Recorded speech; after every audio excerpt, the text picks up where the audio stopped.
Students, today we are going to solve question number 1 and question number 2 of this exercise 6.3. Before I start this exercise, I want to introduce you exterior angle theorem.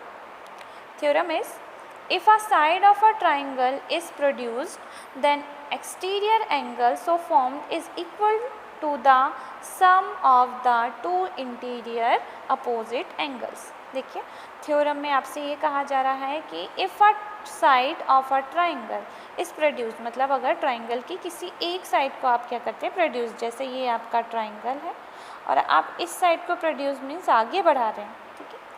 So formed is equal to the then exterior angle. So formed means आपका एक exterior angle बन रहा है. देखिए ये हो गया आपका exterior angle is equal to the sum of two interior opposite angle. तो वो क्या होता है, अपोजिट मतलब इंटीरियर मतलब होते हैं अंदर, ये तीन आपके अंदर के एंगल बनेंगे, लेकिन ये जो एंगल है वो अपोजिट, अपोजिट मतलब सामने वाले है ना, तो ये दोनों आप उसके अपोजिट एंगल्स होंगे. तो इन दोनों के एंगल के सम के क्या होता है, इक्वल. जैसे ये आपका ट्राइंगल दिया हुआ है ABC, अगर मैं BC को D तक प्रोड्यूस्ड करूँ तो एंगल एक्सटीरियर एंगल बनेगा एंगल 4. तो एंगल 4 इक्वल होगा किसके, एंगल 1 और एंगल 2 के, एंगल 1 प्लस एंगल 2. अगर मैं इस साइड को प्रोड्यूस्ड करती हूँ तो ये एंगल 5 बनेगा एक्सटीरियर, और ये 5 का अपोजिट इंटीरियर एंगल कौन कौन से होंगे, angle 2 plus angle 3. It means angle 5 equal होगा एंगल 2 और एंगल 3 के सम के. एंड अगर मैं यहाँ से प्रोड्यूस करूँ तो एंगल 6 बन रहा है, तो एंगल 6 के अपोजिट एंगल होंगे 1 और 3. तो इनका सम एंगल 6 के क्या होगा, इक्वल होगा. Let's start with question number 1. In figure, sides QP and RQ of triangle PQR are produced to point S and T respectively. If angle SPR is equal to 135 degree and PQT is equal to 110 degree, find PRQ. देखिए आपके पास question में दिया गया है, हम इसे given से start करते हैं.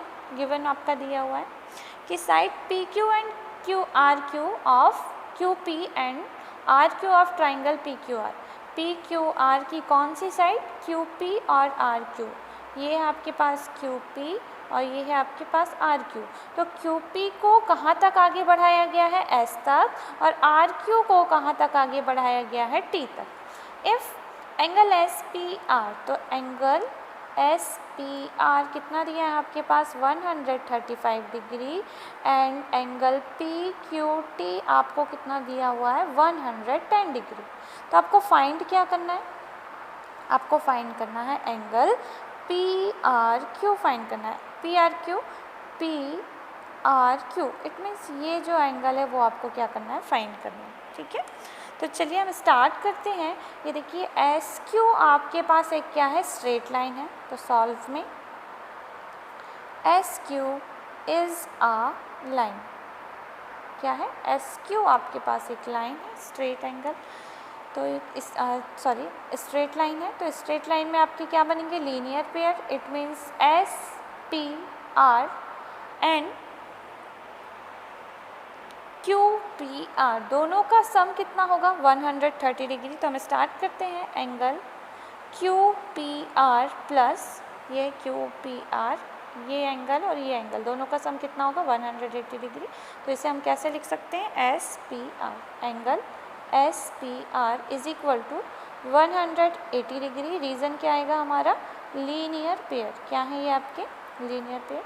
QPR की वैल्यू हमें अभी मालूम नहीं है, एंड SPR की वैल्यू यहाँ दी हुई है हमारे क्वेश्चन में 135 degree, 180 degree. QPR is equal to 180 minus 135 is equal to 45. It means QPR की वैल्यू क्या हो जाएगी आपके पास, 45 डिग्री. लेकिन हमें फाइंड क्या करना है, आपको फाइंड करना है PRQ फाइंड करना है. अब PRQ को अगर हम टू मेथड से फाइंड कर सकते हैं. अगर हम यहाँ निकालें अगेन लीनियर पेयर और उसके बाद ट्राइंगल के तीनों एंगल का सम कितना होता है, 180 डिग्री। लेकिन अभी हमने एक्सटीरियर एंगल थ्योरम पढ़ा है, जिसमें क्या है कि एक्सटीरियर मीन्स, देखिए ये आपका एक्सटीरियर एंगल है, तो एक्सटीरियर एंगल में अपोजिट इंटीरियर एंगल की सम के क्या होता है, इक्वल। तो हम यहाँ एक्सटीरियर एंगल थ्योरम से कर रहे हैं। तो देखिए क्या है,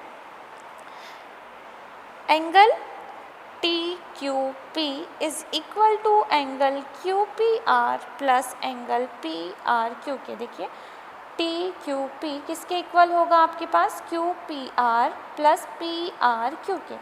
ये क्या है, किस रीज़न से हमने ऐसा लिखा है, एक्सटीरियर एंगल थ्योरम से। तो देखिए TQP की वैल्यू है 110 डिग्री, QPR की वैल्यू अभी हमने फाइंड की है 45 डिग्री, और PRQ हमें फाइंड करना है। तो यहाँ देखिए हम ट्रांसपोज करेंगे 110 minus 45 degree PRQ, 110 minus 45 is equal to 65। तो हमें फाइंड करना था PRQ, और PRQ की वैल्यू कितनी आ रही है हमारी, 65 डिग्री। तो so answer is angle PRQ is equal to 65 degree. Question number 2. In the given figure, angle x is equal to 62 degree, xyz is equal to 54 degree. If yo and zo are the bisector of angle xyz and xzy respectively of triangle xyz, find angle OZY and angle YOZ। देखिए आपसे question में कहा गया है कि angle x की value है 62 degree, ये है आपका एंगल x, ये है 62 डिग्री, XYZ ये पूरा एंगल, ये XYZ इट मीन्स ये पूरे एंगल की बात हो रही है, ये कितने डिग्री है, 54 डिग्री। यहाँ बोला है Y और ZO इन दोनों एंगल के रिस्पेक्टिवली मीन्स होता है क्रमशः, इट मीन्स YO XZY का बाइसेक्टर है और ZO OZY का किसका YO किसका बाइसेक्टर है, XYZ का, और ZO किसका बाइसेक्टर है, XZY का। ठीक है, हमें ये दोनों एंगल को फाइंड करना है। तो हम स्टार्ट करते हैं गिवन से। Given angle x is equal to 62 degree, angle XYZ is equal to 54 degree, and YO and ZO are the bisector of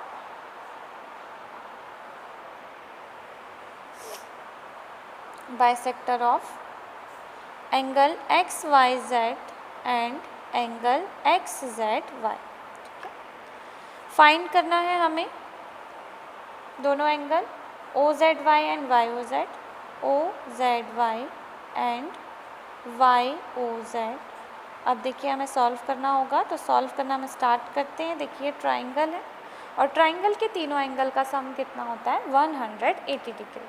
तो इन ट्राइंगल XYZ, अगर हमें इस एंगल को लिखना है तो हम क्या लिखेंगे, YXZ। एंगल YXZ, Y को लिखना है तो XYZ, angle XYZ and Z को रिप्रेजेंट करना होगा तो हम क्या लिखेंगे, हम यहाँ लिखेंगे XZY। Angle XZY is equal to 180 degree. यहाँ हमने क्या लिखेंगे, रीज़न हमारा क्या है, एंगल सम प्रॉपर्टी। तो यहाँ देखिए YXZ की वैल्यू क्या है, YXZ मीन्स कौन सा एंगल, X, तो ये 62 डिग्री। अब Y एंगल क्या है, 54 डिग्री। तो XZY is equal to 180 degree, दोनों प्लस करेंगे तो ये हो जाएगा 116 डिग्री।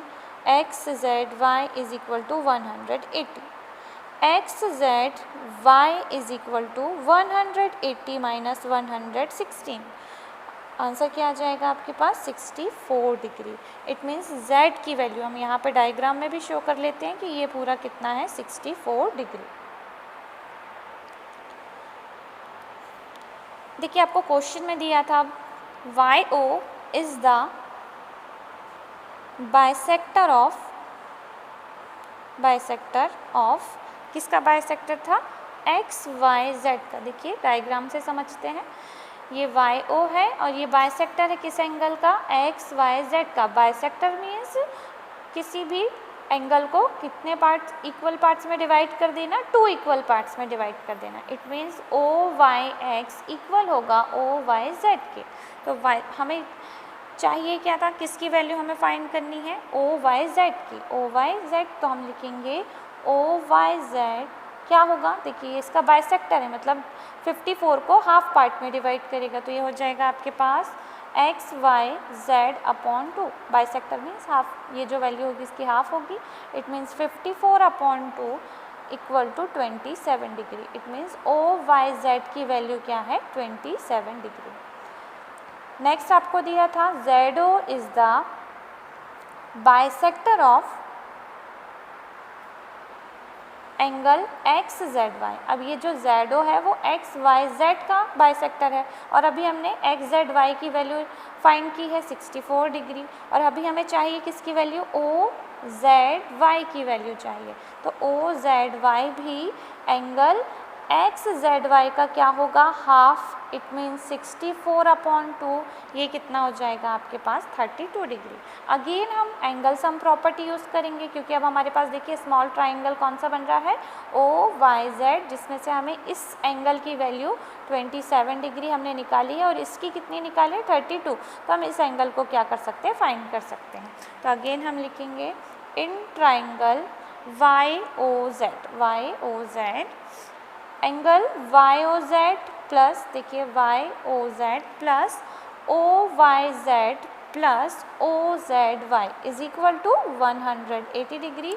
YOZ हमें फाइंड करना है, OYZ की वैल्यू है 27 डिग्री, OZY की वैल्यू है 32 डिग्री 180।